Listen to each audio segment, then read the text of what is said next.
Welcome, Flat Earth Debate Live. I'm your host, Nathan Oakley, and if you are new to this channel, or you've not done so already, then be sure to subscribe, hit the bell notification icon, and join button if you'd like to become a Nathan Oakley 1980 channel member and keep up to date with the Flat Earth Debate. If you would like to support the channel, there is a super chat that runs alongside each of these shows while they are live, and there's also a PayPal, Patreon, crypto, and thanks button in the info box below the video. Most importantly, if you'd like to join the discussion, simply mute the page you are currently watching, then click the link in the info box below this video to join the panel and express your views on the nature of Earth. If you do join, please don't swear. If you do, you'll be ejected, and if you are, please don't try to rejoin the stream using sock accounts. You'll be warmly welcome back on the next stream. Please also share the show on social media. Sharing the show obviously increases the live audience, but this in turn increases the chances of a more diverse panel, so please share the show on Facebook and X. Now we are joined by... Oh, I've got a video up instead of my panel. Let's just sort that out. We are joined by Adam Meakin, D-Rose, Refracted Curvature, Righteous Force, Chocolate Saiyan, Brian's Logic, 10th Man, Neil, and a whole bunch of people in Discord. So welcome one and all. Buenos dias, amigos. Good afternoon, everyone. Full panel today, Nathan. Good morning. Yeah, fairly chock-a-block panel, which is always nice. Nice when we get into a bit of housekeeping and then it's completely dead air when I ask the first question. Always great to see it. Any evidence of the distance to the sun? It's 3 Arwinian units.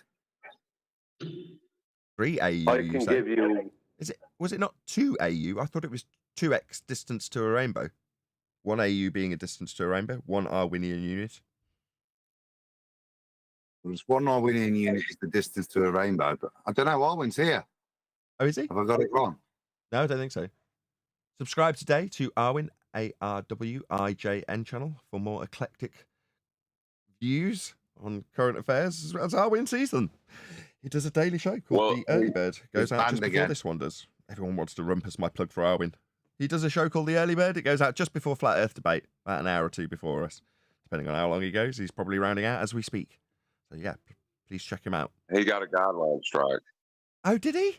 Oh, yeah. How many times? Got to read those terms of service, Arwin. Anyway, he's cutting edge. That's why he's on the fine edge of being in the wrong for YouTube terms of service. Just how good he is. That's why he should be subscribing. It's not just YouTube now, it's D-Live as well. I've heard today. It's got banned on there as well. God knows for what. I don't know. Well, you can find out Arwin's outrageous view that's got him in trouble, I'm sure, when he next goes live, when he's sorted out whatever strikes he's currently under. What question have we not had in a while? Any evidence of a self-perpetuating molten iron core at the center of a presupposed spherical Earth? Let me go check. I'll be right back. Good luck with that. Can I use P waves and S waves to calculate what the Earth's made of? Off a flat Earth, you can. That's how they work.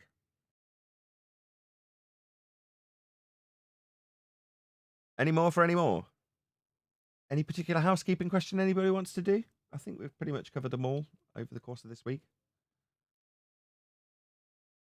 Any evidence that create circle roots or circles?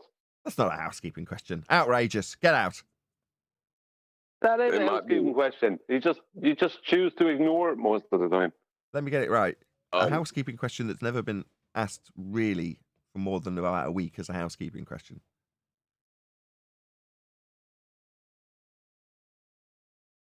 Well, you know, it might, with the video that's coming up, it might be relevant to cover viable hypotheses. Okay. Well, yeah, let's do the gravity question. Let's do the gravity question first, because that's specifically what we'll be covering. So today's video is something close to my heart because it's one of my all-time favourite acousticians, as strange as that may sound to say. But yeah, so John Brandt, and check him out, go and subscribe. If you're in any way interested in acoustics, if you're running a YouTube channel, you're a singer, you're a musician, you should be. So learn about acoustics immediately, because why haven't you already? But if you're just a YouTuber and you're like, you're sticking up a phone, then maybe not. But, like I say, these people deal with audio, getting it to sound good in an environment, whatever that may be. And they're extremely well versed in it. I actually don't know who his guest is, but he's just as well educated as John Brandt. But John Brandt's the guy I followed for a number of years now. And yeah, he's one of my favorites. So they're discussing acoustics in general. And like many other times that I've watched John Brandt videos, I didn't in any way think that this would be overlapping into Flat Earth. Although often videos that I watch in my spare time do find their way into the subject matter because they want to ridicule us. But there we go, that's a different matter. I didn't expect it in this, but it has, for reasons that will become clear shortly. So I've just put a link to John Brandt's channel. If you do want to check him out for acoustics, please let him know as well. At Nathan Oakley 1980 sent me. Share the love algorithmically. He's not got a massive channel, which is a shame because he's got such great information when it comes to acoustics. But yeah, so don't be horrible. Even though we're going to be knocking his guests' views on gravity, please be polite. Please be nice. I don't want this guy to hate me. Not that I'm, 6 degrees of separation isn't the reason. It's just because I like the guy. Anyway, please let him know at Nathan Oakley 1980 sent me. There's a link going by. The video, as I say, on the John Brandt channel is called Schroeder Frequency, Room Software, Law, Physics and Science. That's the name of the title of the video. Gives you an idea of probably why we're covering it already. But we'll get to that in a minute after a couple more housekeeping questions. So any scientific evidence, hint, hint, of gravity?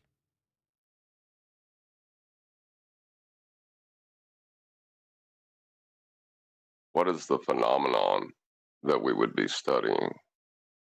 Which of the 5 are you asking about? I didn't know. That was too Irish. Let's try that again one more time. Which of the 5 gravities are you asking about? Oh, which of the 5 gravities are we asking about? Beautiful. I thought there was just 2. There was me thinking there was out-of-date Newtonian mass-attracting mass from over 108 years ago now, and Einsteinian pseudo-Riemannian force-space-time bending. I just thought there was 2. No, there's 5. There is incorrectly labeled Newtonian force of attraction gravity. There is the current bending of space-time, Einsteinian general relativity gravity. There is quantum gravity, it's on the way.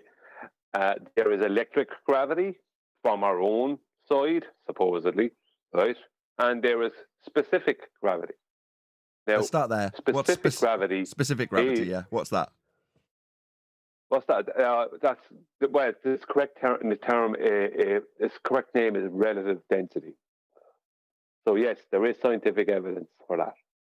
Hold on, you're saying specific gravity is the description, if you were to have a phenomena of and describe the effect and cause for that matter, relative density disequilibrium of an item. That's what you're saying, is specific gravity. Yeah, it's power and the pump, but it specifically deals with the object and the medium and the density of the two. Yeah, it's got nothing to do with gravity. So it's to do with relative density disequilibrium. So basically, your base point is water. And then specific gravity will be adjust on a scale that's relative to that. So it's either more or less dense than water. So that's its specific gravity. Do you use it? Who uses this? Is this official? When you're brewing, when you're doing brewing, you check the specific gravity of your beer. So you'll pop it in and kind of tells you how your beer's got, so you know how much is in there and how dense it is, etc., etc. That's what specific gravity is when you do stuff. But it relates, like your base reference point is the specific gravity of water, which in of itself is its density. So it is literally, as Brian said, it isn't even capable of being extrapolated out further beyond. Specific gravity is an item's relative density. That's what it's called. Even if you look up specific gravity, which I did some while back, just to get a check on it, of exactly I just wanted to know something about it. Oh, yeah. And yeah, they say specific gravity. I don't know if they said better known as or also known as relative density. I'll read the definition. So Merriam-Webster. The ratio of the density of a substance to the density of some substance, such as pure water, taken as the standard when both densities are obtained by weighing in air. So basically, it's all to do with relative density. It's nothing gravity isn't applicable. That's what we say. Yeah. Well, but the way So that's Go on, beyond John. gravity relatable to reality.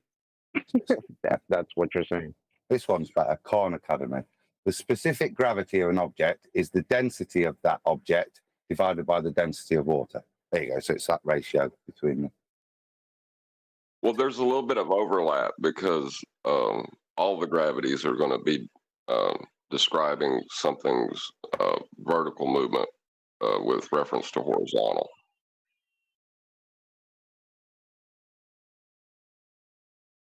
This is the point. This one doesn't reference up, down, any pseudo forces, anything.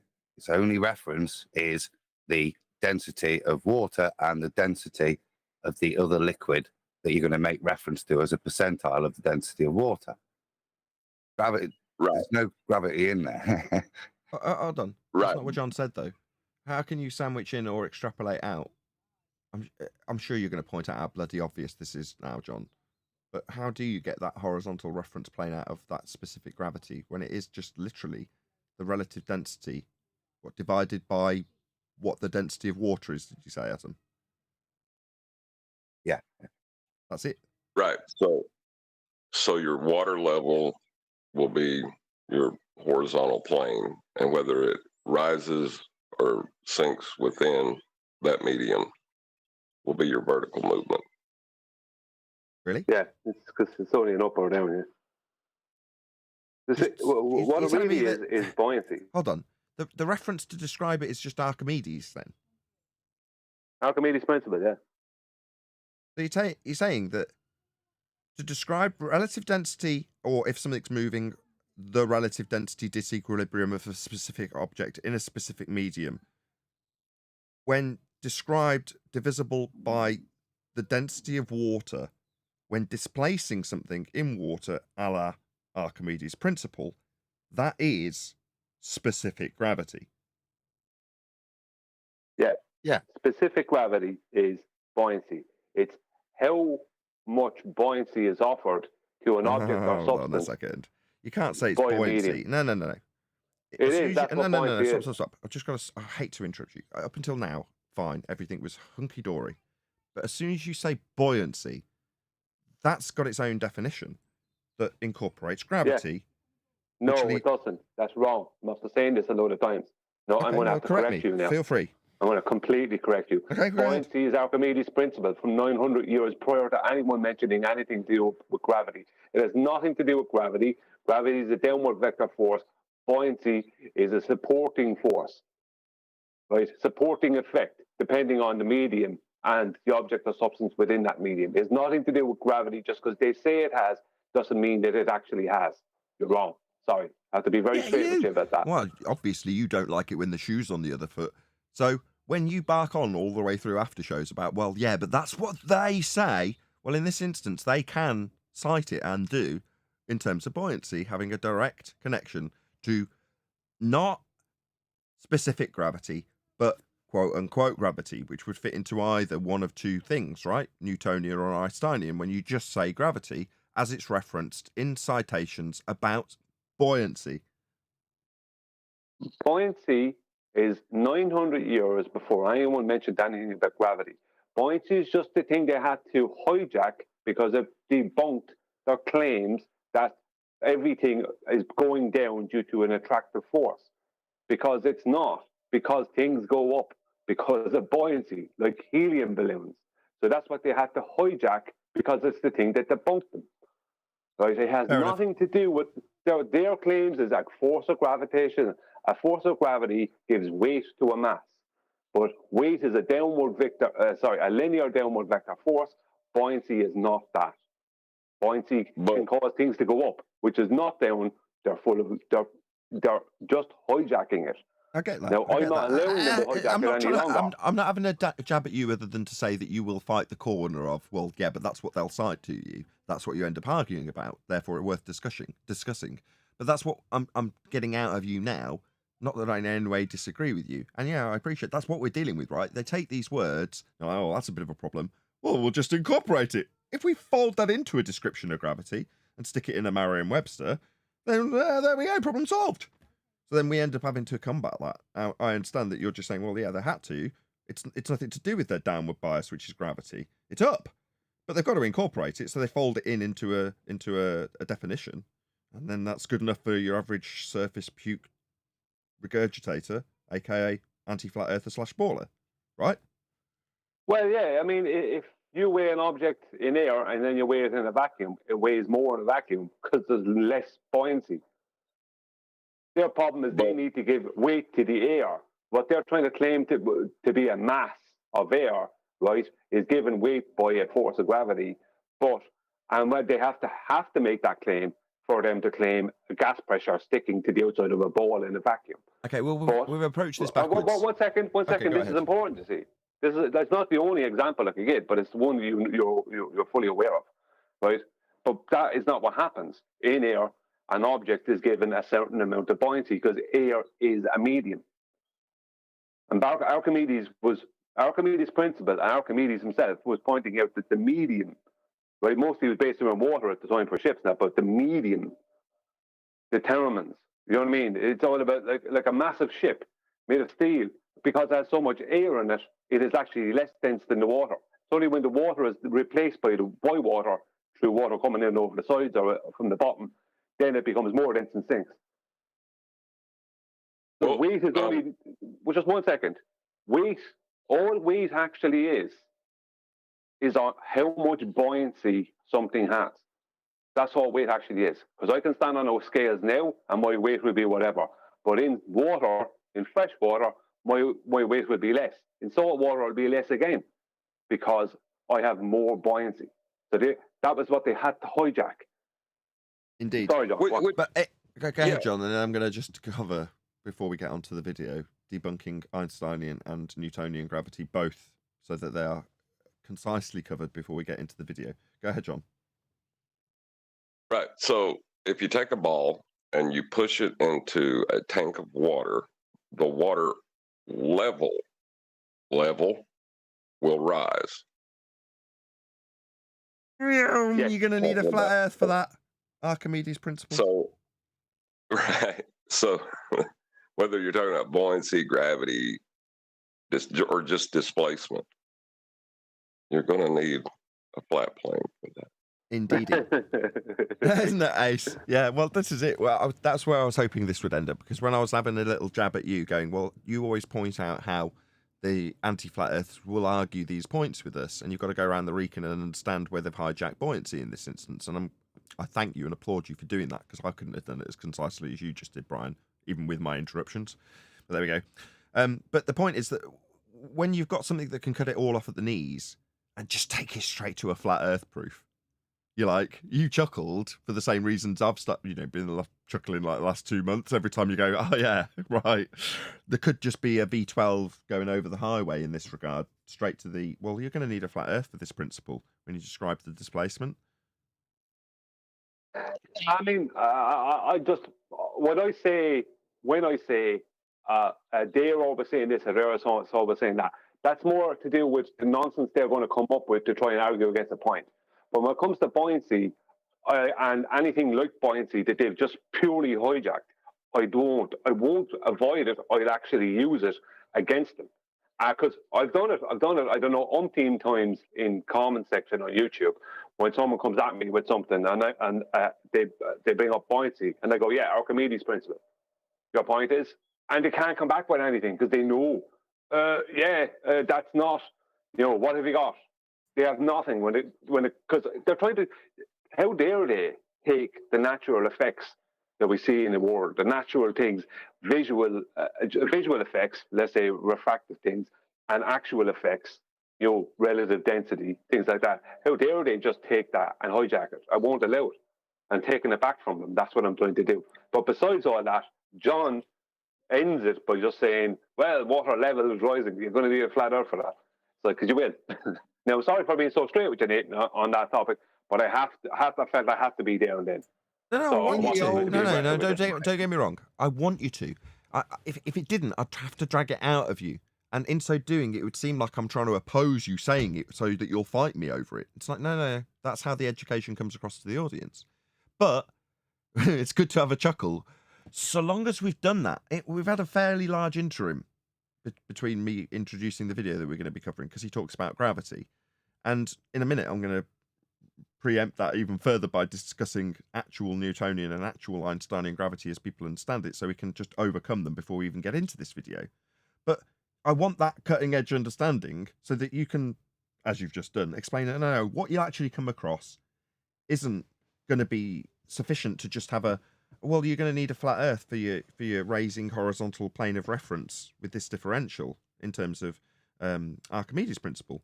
Now, that is the Lamborghini going straight to the flat earth, but it doesn't mean that the person listening shouldn't recognize that you have to have all the other understanding that Brian's got to be able to overcome it. If they just throw that back at you and you've got nothing because you don't understand the foundations of the argument, you only understand the shortcut. What happens when that shortcut's blocked? Or seems Can I to just be blocked? expand on the detail of, because you can have to shout out the super chat just so I can take the chat off screen. Also, good call, Gord. He's pointing out the sort of, I think he's sort of hinting at the etymology of gravitas, right, which no one's picked up on, saying Latin for the bendy space-time experiment Nero conducted just before burning down Rome. Thank you for the etymology. Really appreciate the super chat. Go ahead, Adam. So yeah, just Brian's right. In the olden days, Archimedes, it's all expressed as weight. There was no invocation of gravity, and buoyancy is described as that. The buoyant force is the equivalent to the amount of displaced fluid. The weight of the displaced fluid. Now, when you've got your anti-flat earthers, and the way it's described now is to use the same formula, but instead of using weight, they just substitute the old switcheroo, where weight now becomes mass times gravity. Yeah, so that's how they crowbar the G in. They make it weight, which is the thing we measure and do our calculations from, but they then just subdivide the weight as M times G and pretend that G is really involved, when it isn't. It's just an assumed subdivision of the weight you've measured or the weight of the fluid you've displaced. Well, Yeah. What they did. One second, John. First. What John they first. did Hold is they took. Hold on, John first. Go ahead, John. Well, no, let Brian go because his point's probably relevant to what he just said. Oh, if you have to. Go ahead, Brian. Yeah, I kind of know what John's going to say anyway. It's going to involve, it's going to need a flat earth for that, but so he's better off saying it at the end because that's going to be the end of it anyway. But what they did is they took, right, a book that was written in Latin by Isaac Newton, and words he used like gravitas, meaning, which is a description, not a claim force, a description of heavy or weight, and the word massa, which is a description of an accumulation of stuff or matter, right? Not something that is given weight by a force of gravitational attraction. Right? Let's deal. Good segue. Perfect segue. Let's deal with that.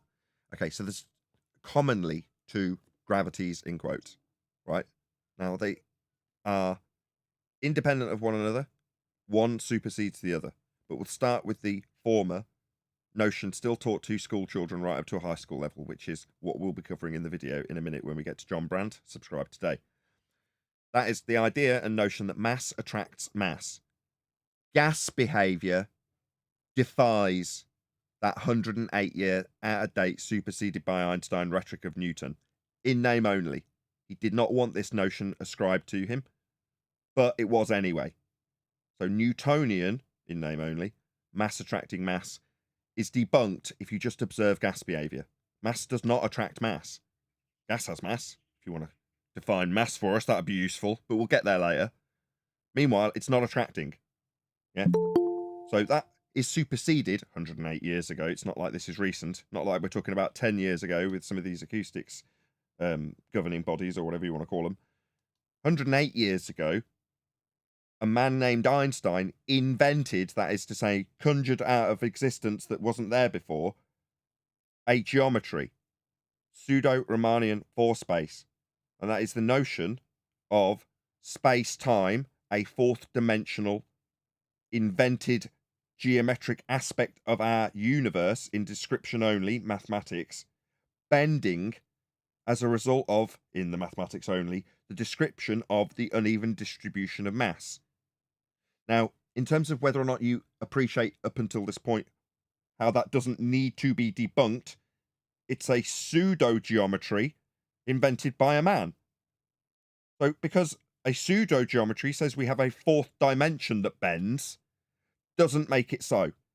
It's a pseudo geometry. That's not our world. So, gravity is not a force. End quote, George Musa. Alternatively, there isn't really a force of gravity at all. End quote. Professor Brian Cox. Now, I could go on and on and on and on and on. The reason these gentlemen, let's not give them too lofty a title, do not ascribe gravity as having a force is because it's a bent space-time in a fourth dimensional pseudo-geometry invented by Einstein. So that is as concise as I can be in this particular instance. Debunking of the two gravities. Mass attracting mass, it doesn't. And bent space-time, show me 4D space-time. Oh, you can't, that's because it's not real. Okay. With that being said, is there any last comments? Because I do want to get into this video. We're like half an hour into the live show, and I haven't even played a word of it. I don't believe in the live show yet. If not, I just wanted to say that it would be interesting if M times G could give you movement downwards in the vertical axis 90 degrees to the horizontal. That would be interesting to see. It would, because it would be proving a flat Earth. You'd need to be able to measure either M or G. What's for M? that. What's That's what G? I'm saying. There you go. So none are measurable independently of themselves. They're said previously, they're only just assumed and derived via the convention of weight. Perfect. Okay. Right. So, Right, but if they were measurable, go on, John. You get the last word. but if they were measurable, all you could do is describe vertical movement with respect to the horizontal plane. You're going to need a flat Earth for that. Okay, right. So this videographer is called John Brandt. As I said earlier, one of my favourite acousticians. And please let him know at Nathan Oakley 1980 sent me, because we're going to be covering, moreover, his guest that he's been discussing acoustics. The guy, I'll do his name. I'm sorry, I don't know it. I did look in the info box. Is mainly what we're going to be responding to as opposed to John. But there we go. We'll get into this now. Please let him know at Nathan Oakley 1980 sent me with a nice comment. Like, this is definitely somebody I like. Okay, they're theories, and only theories. And the reason is because only the legislature can make laws. Okay, and I pointed this out to somebody one day, and I said, so if the legislature says that gravity is not a law, then you're going to tell me that people just float away, right? Because you haven't defined gravity as a law. And the one guy said, well, he said, according to what we have to deal with in the government, that's true. And I said, so you're denying physics? No, we're just saying it's not a law. We're the only purveyors of law. Okay, you guys are science people. They're theories. And I said, well, the best way of checking out the theory of gravity is to go to the second floor and step out of the window and see if the theory of gravity will keep you from sitting on the floor and becoming a respot. It's like, and this guy just looked at me like, you don't understand. Only legislatures can do laws. And I said, there is something called the law of gravity. And I'm sorry, but it isn't going to change just because the legislature says it's going to change. Yeah, you step out a window on the second floor, law will prevail. Consequences for your breaking that law. Right. Yeah. And I just pointed this out, and the person looked at me kind of like funny, like, you don't understand law. And so do you. So we're going to break that down. Okay, so there's quite a few words to unpack here. But we're going to start with that one. Okay, so law. Now, in law, when he's talking about legislators, you might be talking about the law of the land, You might be talking about criminal law. But the context that he's trying to purvey is that what he's dealing with when talking about gravity is natural law. Okay. So what's natural law? Let's throw it open to the panel. What's a natural law? Something that's happening always, but we don't know the cause of it. Perfect. In the natural world. Descriptions of things that occur always in the natural world. First law of thermodynamics. Second law of thermodynamics are the ones that we cover quite frequently on this show. Now, in this particular instance, we're going to focus on specifically the second law of thermodynamics, because that law of nature, that's a description of something that occurs always, describes the very specific expert field that these gentlemen work in when describing how things all go towards the ground. Just step off the second floor building and you'll see that happen. Really? What about the gas that you guys study in your laboratories? All sounds very scientific. So you're dealing with gas. Does the gas that the sound travels through go down, go boom, boom also? Have you got a little puddle of gas at the bottom of your laboratory? Does the pressure of the gas going down with gravity affect your readings when you measure the bottom of your laboratory over the top of it? Do you have an increased pressure because of gravity? No. It obeys the second law of thermodynamics. That would be gas behaviour. It disperses equally into its containment. Equally in all directions, not going down with a bias. Equally in all directions. For your principles of sound to be applicable, you can't have a gravity. Because if you did, the gas would be going down, go boom, boom too, wouldn't it? And that would mess up all of your measurements in your laboratory. Because you'd have a, gas differential, also in requirement of containment. But you don't. What you experience is equal pressure throughout your chamber. Because that's what gas does. Disperses equally in all directions. And if it collides with a wall, then it'll bounce in the other direction. They're called elastic collisions. So where's your gravity? All right, well, we already covered this, didn't we? That would be the Newtonian idea that mass, you, are attracted to another mass, Earth, when you jump off a second-story building. But that was debunked 108 years ago. Gravity is not a force. Mass does not attract mass. That's defied by gas behaviour, as we just demonstrated. So laws of nature simply describe things we observe to happen always. So while you describe a claim to be law of gravity, things will always go down. Well, if it's a law, it must apply always to the gas. It doesn't. It's not a law. It was superseded 108 years ago. So while people might have been looking at you funny because you say, oh, well, you as a legislator don't know what a law is when we're talking about nature, well, neither do you when you give an example of gravity for something that occurs always, when I can show the gas that you study on a daily basis not doing that. So it doesn't happen always then, not a law. So gravity, what? Mass attracting mass? Men falling towards the mass of Earth? Yeah, that's not a law. The very gas that they're falling through defies that, doesn't it now? Otherwise you wouldn't have a job studying it. Meanwhile, science was mentioned many, many, many times also. Right? These are scientists. They're talking about science. They're talking about legislators and how science fits in with these bureaucrats and their red tape. Now, they can't accept reality because it doesn't help with the consistency of the world and the cogs that turn therein. Oh, right. Well, wouldn't it help to actually understand what science is if you're going to start claiming that people haven't got it? Or that their bureaucracy prevents science prevailing? Well, I would assert that, yes, you should understand what science actually is. It's a method for establishing the cause of a naturally occurring phenomena by way of systematic experimentation based on a hypothesis. That's what science is. And you can point that out to people who claim they've got it when they haven't, and call them pseudoscientists. Because pseudoscience is a claim of science when you haven't been through the method. That's what we're generally dealing with. Pseudoscientists who claim gravity. So that they can say you're not going to fly off a water ball flying through a sky vacuum. Because that's what it's only used for. That's what its actual practical application is. In a model. Because we're not flying off a water ball, given that every single measurement that claims we're on a water ball is derived from a flat plane, as John has so eloquently exemplified throughout this live show so far. I don't think there's a great deal more to cover on this video. I've said my piece. Please go and subscribe to John Brandt. We will get, obviously, the opinions of the panel in regards to his assertions of jumping off a building when making his point about how science should be adhered to when bureaucracy stands in the way. There you go. Check him out. John Brandt. There's a link going by right now. Any comments from the panel?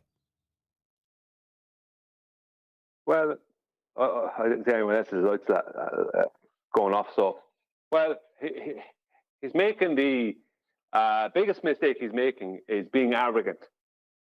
He pre-assumes that he has something that will make his example for him, that will debunk the legislators. It's like, no, you're missing the point. What you're trying to do is use something that you don't know anything about or the history of as an example that proves your point. But your point is wrong because your claims are wrong, because you don't understand what you're talking about. So you're just pre-assuming that this force of gravity exists and that by jumping out the second-story window, that would prove it to the legislator that force of gravity exists because the legislator will go down. So it's arrogance. A lot of time people come forward with these. Often happens with gravity.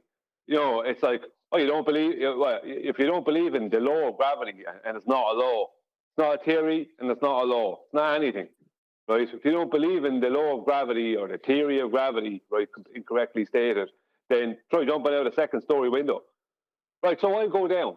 So how does that prove your gravity?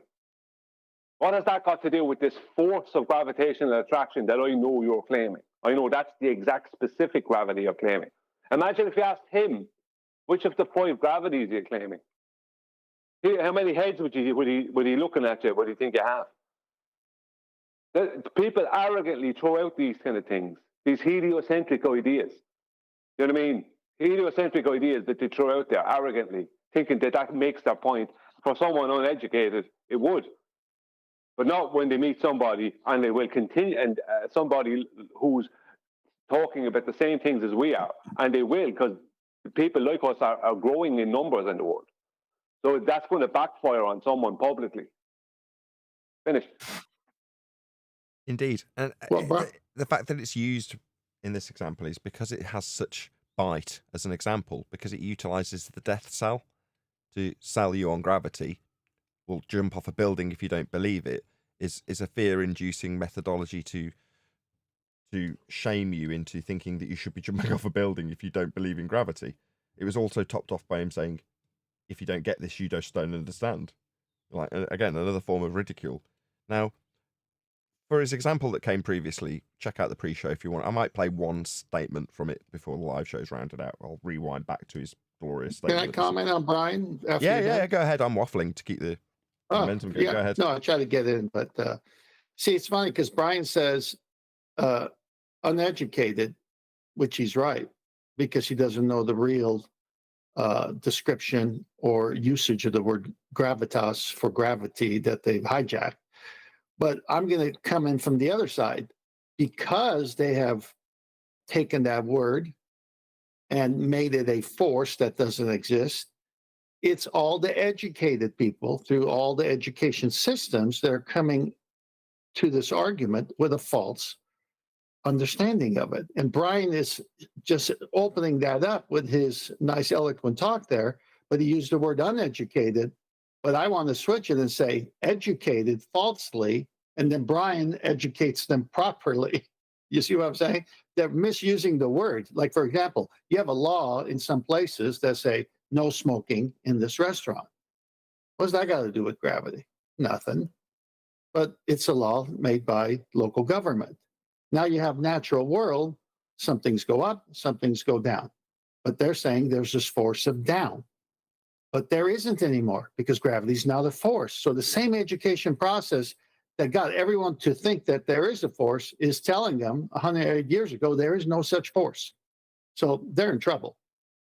Just out of interest, which way does the smoke go? Yeah, exactly. And as you're looking up at the smoke, what's up in the clouds? Are the clouds falling down? Go boom boom. No. What about the helium balloon that I released? Does that go down? No. So this law of gravity, this description of something that occurs always, it doesn't occur always at all then? No, that's the thing about it. Like, well, you know, when ballers, they ask the question, why down? Right? Because sometimes they won't even say everything goes down. They just say, why down? And my answer to that is always, why up? And they have to then say, well, it is buoyancy. Yeah? So why down then? Gravity. No. Buoyancy. You know, it's how much buoyancy something receives in via the medium it resides in. Depends on whether it goes up or goes down. Right. Less buoyancy, more weight. More buoyancy, less weight. As in less downward force. You know, this is the thing. People think down equals gravity. But what does up equal? Oh, that equals buoyancy. And they completely miss. Hang on a minute. How can up happen? This is where I've got to interrupt, because this is why I've actually covered this video. It's the main reason we've got there. Thank you, Brian, because you've given me the perfect segue. So, what's the next rebuttal from our anti-flat Earth counterparts? Come on, Thunderfoot's famously been coined for this. Gas goes down, goes boom, boom. Gas go down, go boom, boom. What are acousticians dealing with? Air. Air. They're dealing with air velocity and air pressure. So the force, the gas, when generating a sound wave, exerts on the walls of the container. Now, if you have a sympathetic frequency, i.e. the frequency is the same size in dimensional terms as the room itself, then it will amplify. Now, the amplification comes at the point of pressure, where the force is exerted on the wall of the container. So the very principle that's being dealt with in acoustics of air velocity and air pressure cannot lead them to an assertion that gas go down, go boom, boom. Can it? No, it's impossible. No. So where'd you go from here? Your average normie has no understanding of how air behaves. Acousticians, on the other hand, have an exemplary understanding of how air behaves. They know it doesn't go down, go boom, boom. Otherwise, none of their maths would work. So, exactly. So, gravity, definitely not a force. And we don't even need to mention how it's not a bent fourth-dimensional pseudo-reality, because that only exists in the pseudo-geometry invented by Einstein. So what are we left with? Because in these gentlemen's mind, from a flat Earth perspective, it's the force holding them to a spinning water ball when deriving mathematics from a flat plane to reify their existence onto a water ball flying through space with gravity holding them to it. It isn't. And the principles they deal with in acoustics defy that with gas behaviour, air velocity, air pressure.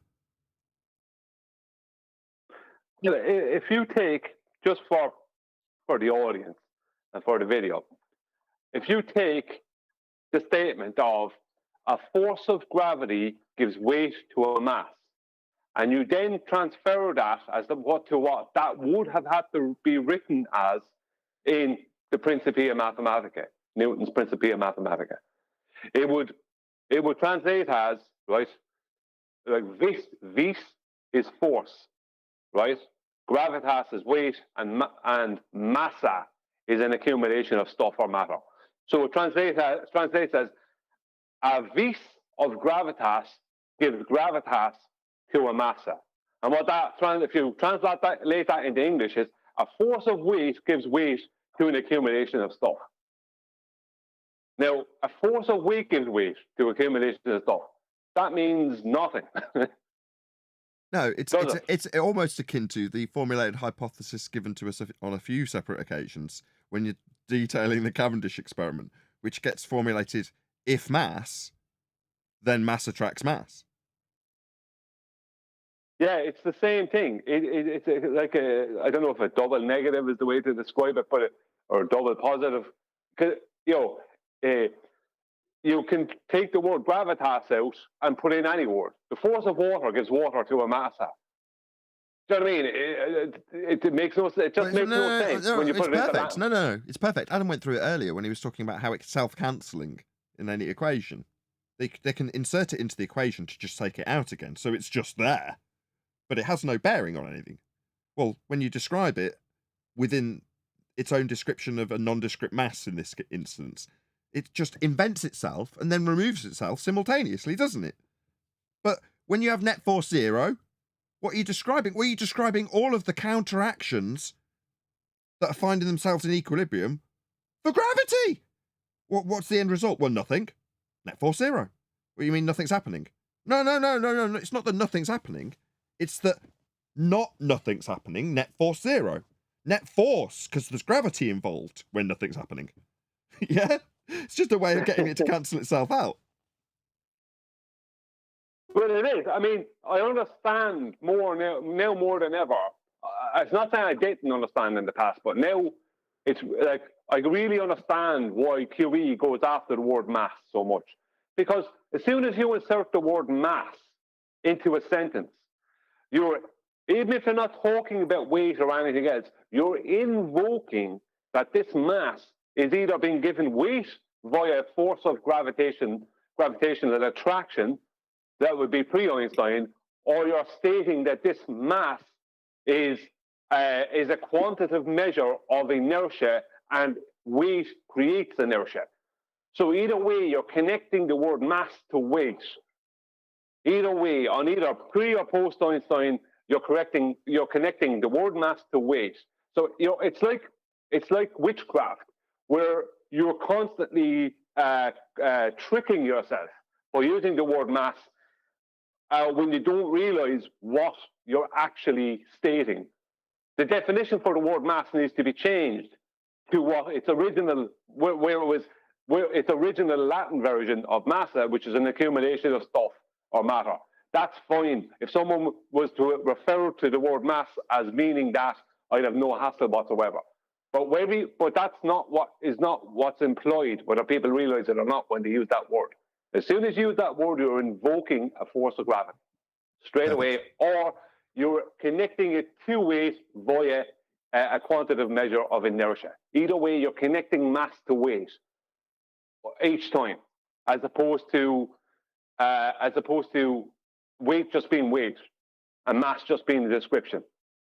That's what it is. Mass is just a description, whereas they'll try to turn it into something different than that. So it's like you're conjuring up a force of gravity every time you say the word mass, literally. Perfect. Who is it who's trying to get a word in? They're going to do a call to action, and as an orthodox as it is, I'm going to do a housekeeping question in the middle of a show. But go ahead, whoever that was. Yeah, that was me. So flat Earth requires a closed system because we have gas pressure. Spinning water ball, the way they sell it, is an open system where gas pressure cannot exist. So they have to come up with this thing called gravity. It's all made up. But since we have gas pressure, that debunks their version of gravity, where they steal what its original meaning, gravitas, weight, and buoyancy within another medium, how something could be more buoyant or less buoyant based on its density. So just to wrap it up, flat Earth, enclosed system, gas pressure can exist, no contradictions. Spinning water ball, open system, no gas pressure can exist, but we have gas pressure, so end of their folly. Well, that was going to be my segue into a housekeeping question after my call to action. So got about 90 people watching, which is great, but it's just not as great as it can be. So please share the show. I should thank the people who've already shared it, as that's probably why we've got 90 odd people watching. So thank you very much if you've shared the show. A very warm welcome if you've just got here. This will continue. It's not the end of the show. But please share if you've not done so already. As I say, thanks if you've done so. And thanks if you went and said hello to John Brandt and said at Nathan Oakley 1980 sent me. Somebody who can't wait for me to get through these two things I've announced twice that I'm going to be doing. So the second thing is a housekeeping question that's going to be asked, and 10th has beautifully segued into that, which is to say that, again, for the same reasons that acousticians have this as a problem that they will not employ as an overcome, which it isn't, in regards to gas pressure without a container. So I might as well ask it as a housekeeping question. Is there any evidence that you can acquire gas pressure without a container?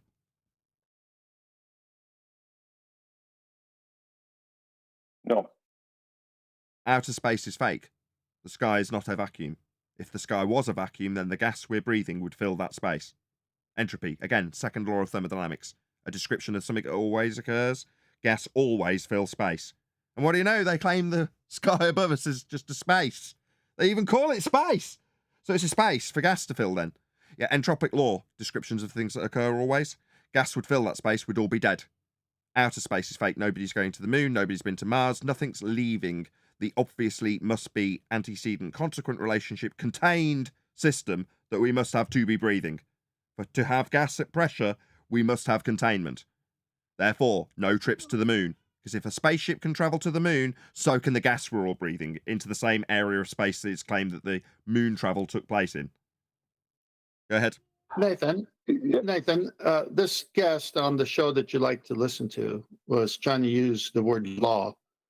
So we have gas pressure and the laws that govern gas pressure, which no one's going to argue because no one could show gas pressure without containment and no one could show a vacuum without containment. So this guest would have to agree those laws work.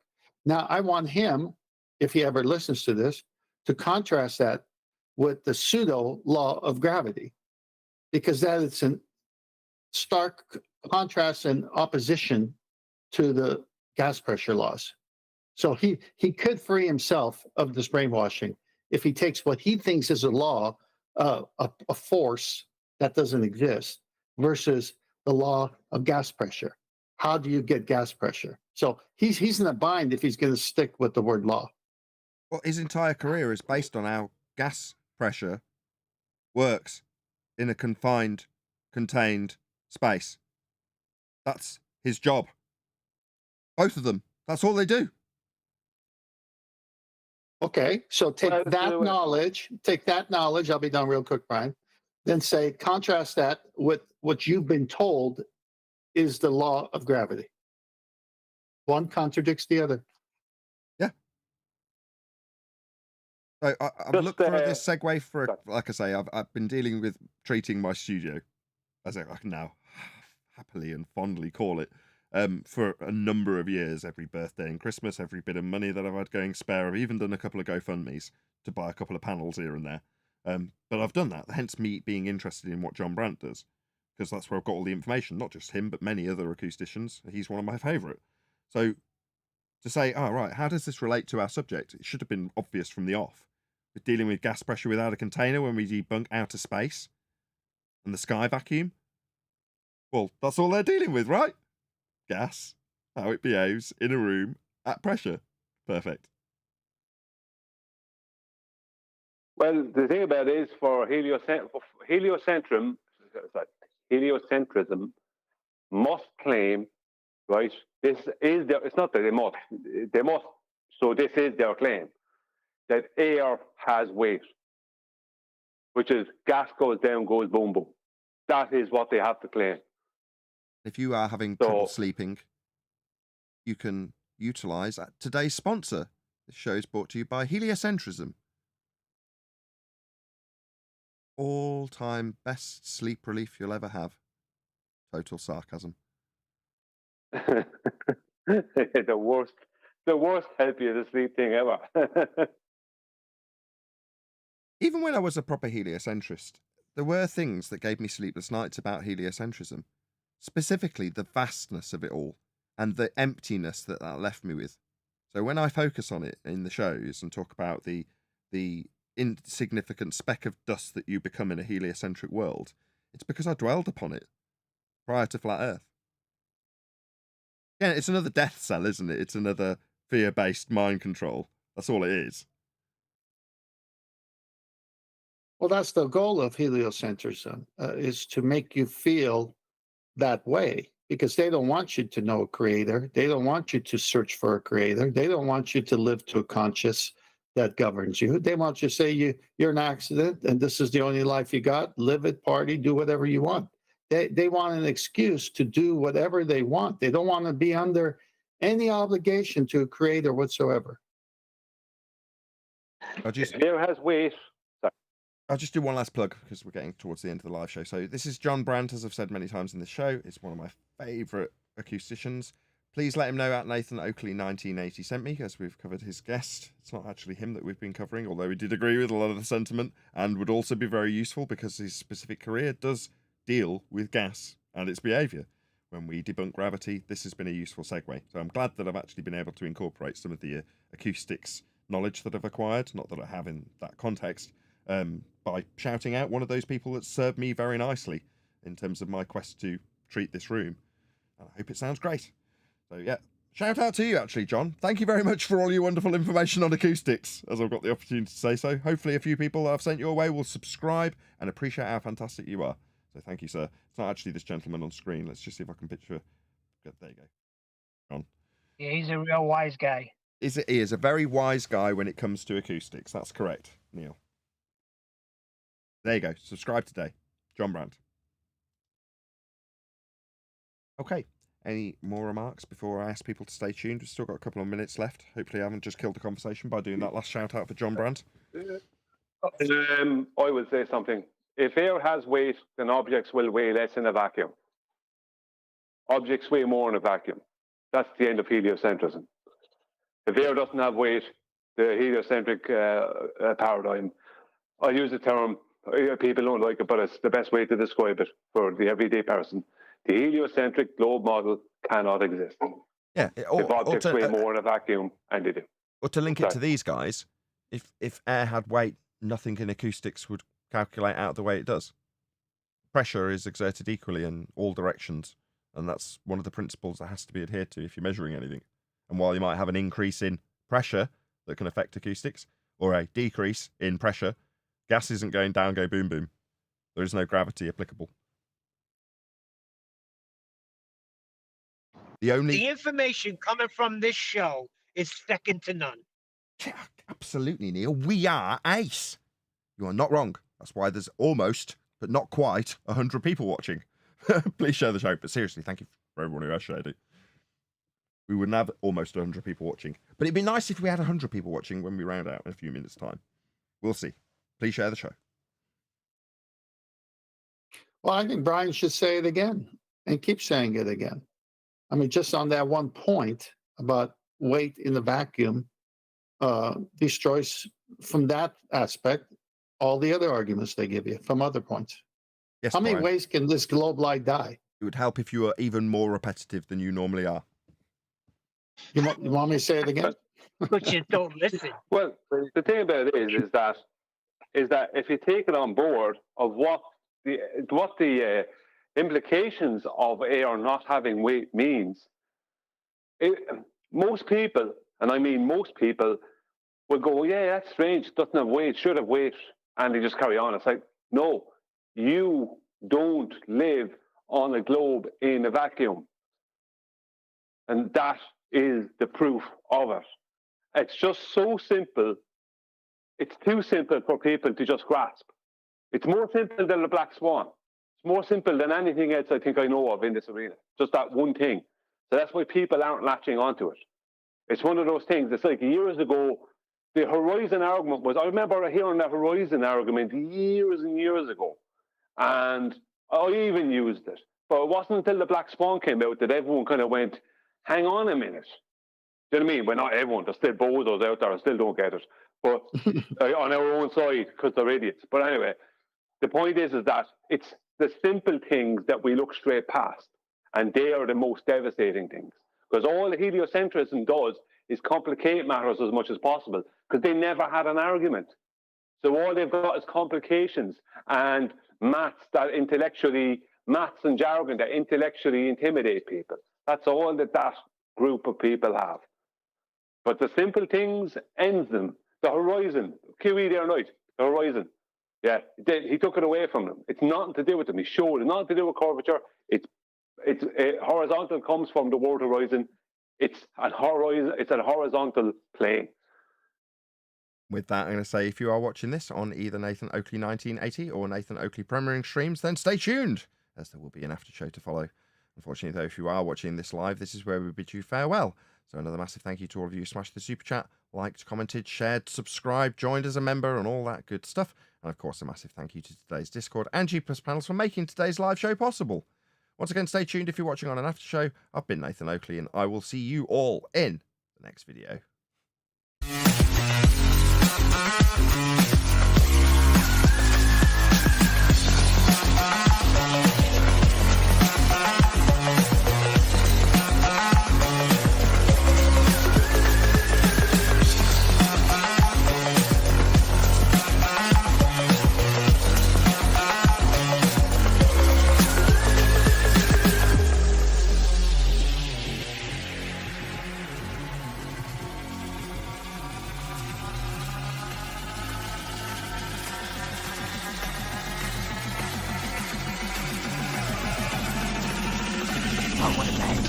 What a lovely day!